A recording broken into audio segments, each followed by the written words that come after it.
السلام عليكم ليكيب، ان شاء الله تكونوا بيان، صحتكم لاباس. خوتي صرا انقلاب في الكابون على صديق محمد السادس ليسونسيال. دوك صرا الخبر خوتي، دوك ندوز لكم الخبر تشوفوا، ما تنساونا البرجام وغنبداو. الكابون تحديدا يبدو أن القارة الأفريقية استيقظت على انقلاب جديد.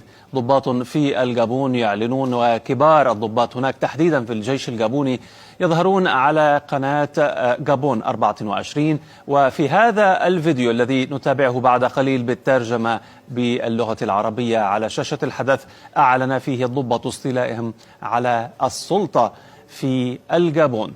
الضباط أيضا كبار الضباط هناك قالوا إنهم سيمثلون جميع قوات الأمن والدفاع في الجيش تحديدا في الكابون، حيث أعلن هناك الضباط أنهم يعلنون إغلاق الحدود في كافة حدود البلاد، وذلك حتى إشعار آخر وحل مؤسسات الدولة.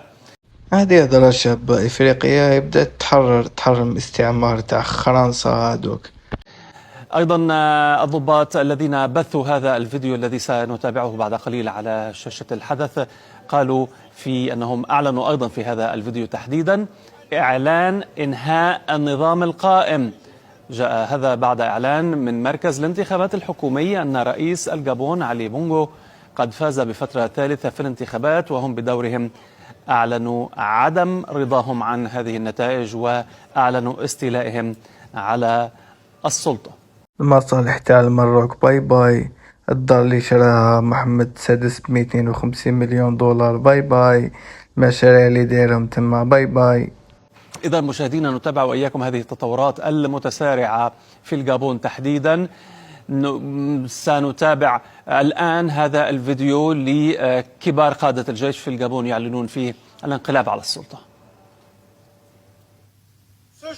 اليوم 30 أوت 2023 نحن قوات الأمن الكابونية المجتمعة في إطار اللجنة الانتقالية من أجل إعادة بناء المؤسسات وباسم الشعب الكابوني والضامن للدستور الكابوني قررنا ما يلي: ومن أجل حماية الدستور وحماية السلام إنهاء السلطة القائمة حاليا، وهذا سيتم أيضا إعلان إنهاء وعدم قبول نتائج الانتخابات الماضية، غلق الحدود إلى إشعار آخر. دوك فرنسا تهبل على بالك، النيجر راحوا لعملية ديها، بوركينا فاسو، مالي، دوك الكابون تاني. وإعلان حل كل المؤسسات إلى غاية إشعار آخر.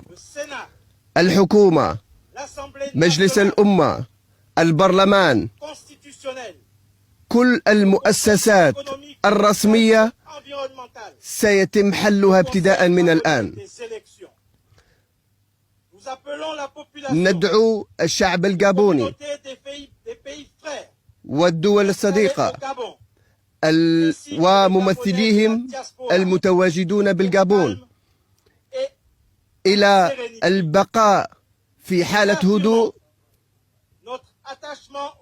ونؤكد أننا سنستمر بحماية الكابون وثوابتها الدولية في إطار احترام ميثاق الدولي. ندعو الله يحمي الكابون.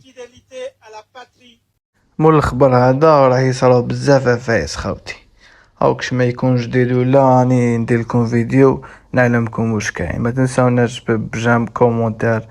صلوا على رسولنا الكريم صلى الله عليه وسلم. تلاقوا فيديو جديد ان شاء الله في خبر جديد. السلام عليكم.